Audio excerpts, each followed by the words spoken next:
प्यारे बच्चों, सुप्रभात।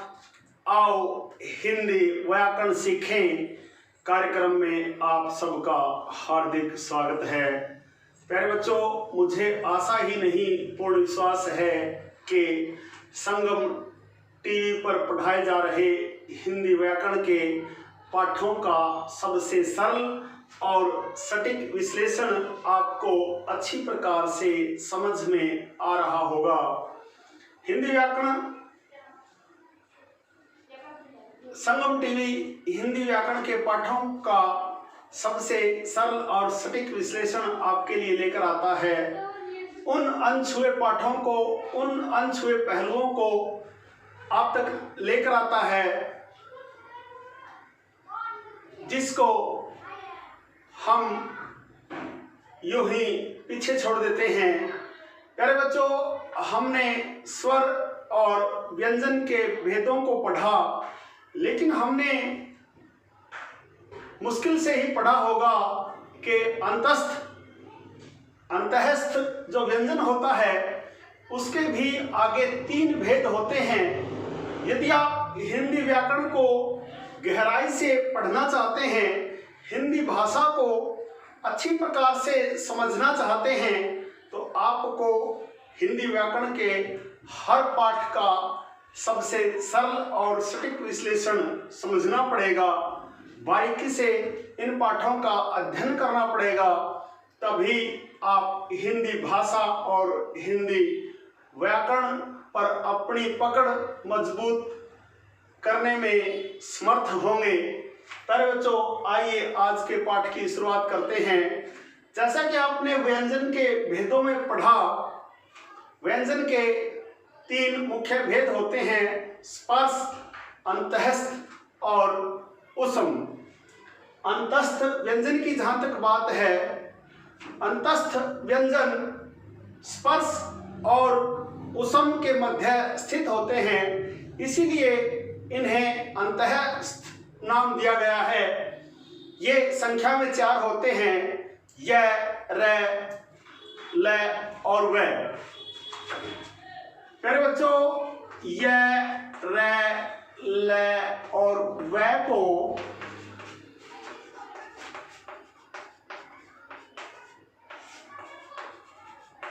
परंपरागत रूप से अंतःस्थ व्यंजन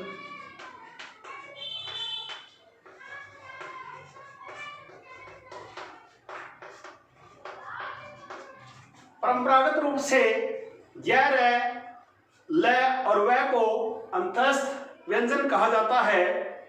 इनके उच्चारण में श्वास का अवरोध व्यंजनों की तुलना में कम होता है। इसी आधार पर जब अंतःस्थ व्यंजनों को बोला जाता है तो इनके उच्चारण में श्वास का जो अवरोध होता है, वैसे तो व्यंजनों को बोलने में वायु अवरोध के साथ बाहर निकलती है, लेकिन अंतःस्थ व्यंजन वे व्यंजन होते हैं जिनके उच्चारण में श्वास का अवरोध व्यंजनों की तुलना में, अन्य व्यंजनों की तुलना में कम मात्रा में होता है।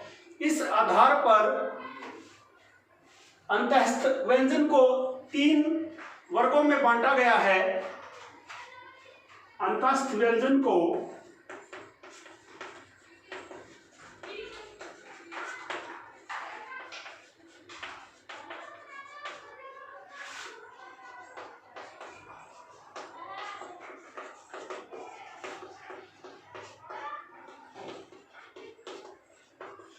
तीन वर्गों में बांटा गया है। नंबर 1,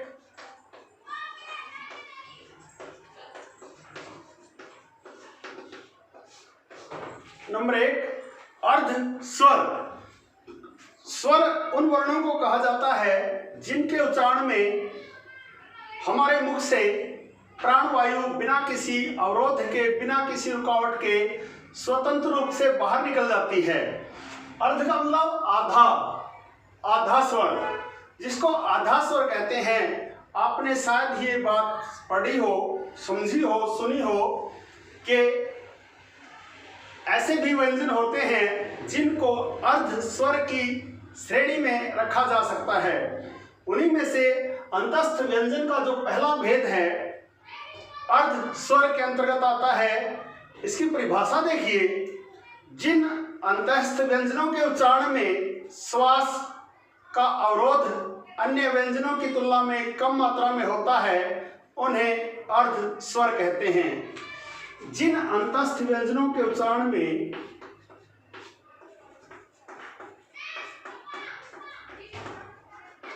जिन अंतस्थ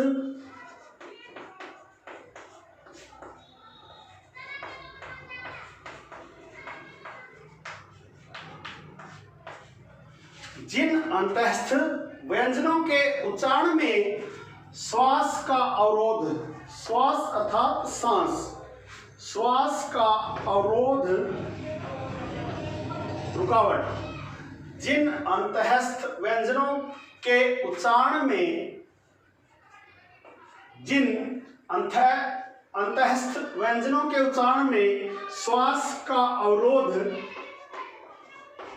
अन्य व्यंजनों की तुलना में कम मात्रा में होता है। जिन अंतस्थ व्यंजनों के उच्चारण में श्वास का अवरोध अन्य व्यंजनों की तुलना में कम मात्रा में होता है उन अंतस्थ व्यंजनों को अर्ध स्वर कहा जाता है, जैसे यह और वह। प्यारे बच्चों, चार अंतस्थ व्यंजनों में यह और वह दो ऐसे अंतस्थ व्यंजन हैं जो अर्ध स्वर की श्रेणी में आते हैं। इनकी परिभाषा एक बार फिर देख लीजिए। जिन अंतस्थ व्यंजनों के उच्चारण में श्वास का अवरोध अन्य व्यंजनों की तुलना में कम मात्रा में होता है उन अंतस्थ व्यंजनों को अर्ध स्वर कहा जाता है। प्रश्न आता है, महत्वपूर्ण परीक्षाओं में अक्सर पूछा जाता है, अर्ध स्वर किसे कहते हैं या अर्ध स्वर का चुनाव कीजिए। अर्ध स्वर को गोल दायरा लगाइए। इस तरह से महत्वपूर्ण परीक्षाओं में ऐसे प्रश्न पूछे जाते हैं। आप यदि बारीकी से हिंदी व्याकरण के पाठों का संगम टीवी हिंदी व्याकरण के अनुसार पठन पाठन करेंगे तो आपको हिंदी व्याकरण के पाठों को लेकर किसी भी प्रकार की कोई समस्या नहीं आएगी।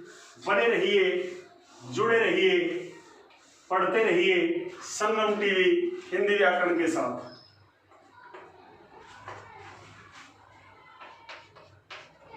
अर्ध स्वर के बाद अंतस्थ व्यंजन का दूसरा भेद है लुंठित व्यंजन। लुंठित अंतस्थ व्यंजन, जिस अंतस्थ व्यंजन के उच्चारण में जीभ मुख के मध्य में आ जाती है।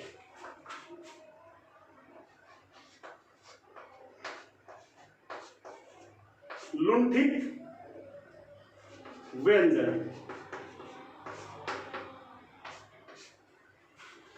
जिस अंतस्थ, परिभाषा देखिए, जिस अंतस्थ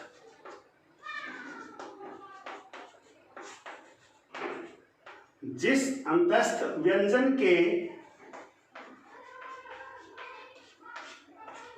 उच्चारण में लुंठित व्यंजन, जिस अंतस्थ व्यंजन के उच्चारण में जीभ मुख के मध्य में आ जाती है। जिस अंतस्थ व्यंजन के उच्चारण में हमारी जीभ मुख के मध्य में आ जाती है उस अंतःस्थ व्यंजन को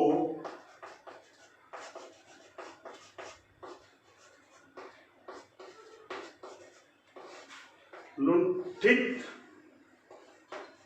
व्यंजन कहते हैं। प्यारे बच्चों, लुंठित व्यंजन की परिभाषा देखिए।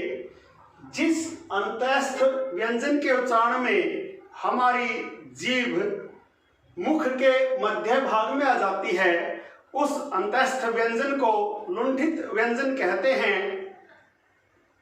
और अंतःस्थ व्यंजन के अंतर्गत केवल मात्र एक ही व्यंजन है जो लुंठित व्यंजन के अंतर्गत आता है, और उसका नाम है रै। बोलकर देखना, रै रै रै। बार बार यदि बच्चों को रै व्यंजन का उच्चारण करवाया जाए तो उस बच्चे की जो ध्वनि है, जो आवाज है, वो सभी व्यंजनों की बहुत अच्छी प्रकार से बन जाती है। अर्थात ऐसा बालक जो रै बोलने का अभ्यास करता है, उस बालक की उच्चारण क्षमता बढ़ जाती है, अर्थात वह सभी व्यंजनों का अच्छी प्रकार से उच्चारण करने में सक्षम हो जाता है। लुंठित व्यंजन के बाद हमारा अंतःस्थ व्यंजन का तीसरा भेद है पार्श्विक व्यंजन।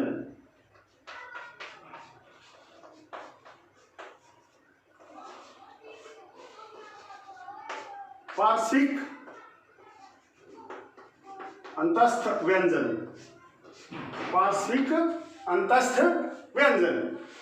जिस अंतःस्थ व्यंजन के उच्चारण में जीभ की नोक बीच में आकर मुंह के एक ओर या दोनों ओर पार्श्व बना लेती है, उसे पार्श्विक अंतःस्थ व्यंजन कहते हैं। जिस अंतःस्थ व्यंजन के उच्चारण में परिभाषा देखिए। जिस अंतःस्थ व्यंजन के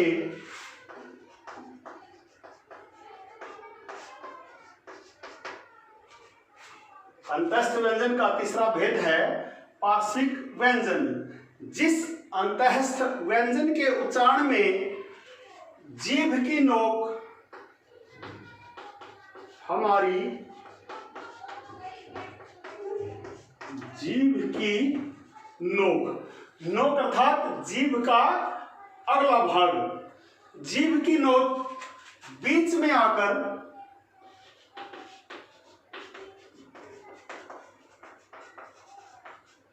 जिस अंतःस्थ व्यंजन के उच्चारण में हमारी जीभ की नोक बीच में आकर मुंह के एक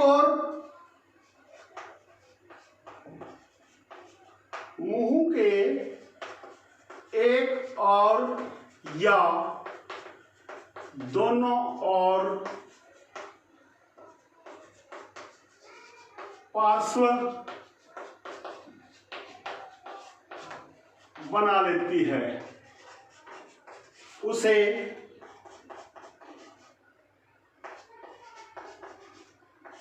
पार्श्विक अंतःस्थ व्यंजन कहते हैं। जिस अंतःस्थ व्यंजन के उच्चारण में हमारी जीभ की नोक बीच में आकर मुंह के एक ओर या दोनों ओर पार्श्व बना लेती है, उसे पार्श्विक अंतःस्थ व्यंजन कहते हैं। और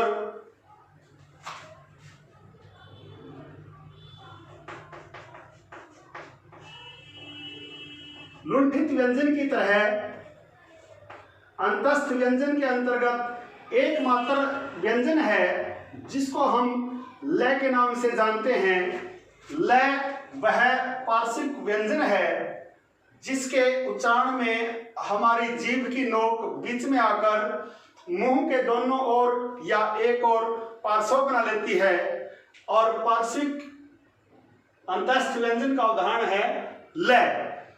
आज हमने अंतस्थ व्यंजन जिसके अंतर्गत य, र, ल और व को परंपरागत रूप से अंतस्थ व्यंजन कहा जाता है, इसके 3 भेदों का सबसे सरल और सटीक विश्लेषण किया।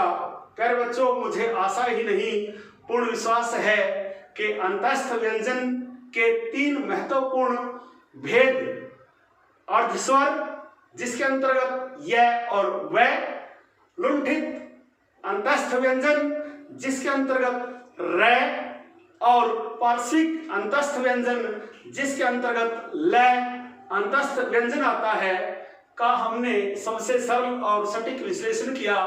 आशा है आपको समझ भी आया होगा। प्यारे बच्चों, यदि आज का यह पाठ आपको समझ आया हो तो इस वीडियो को लाइक, कमेंट और ज्यादा से ज्यादा शेयर अवश्य करें।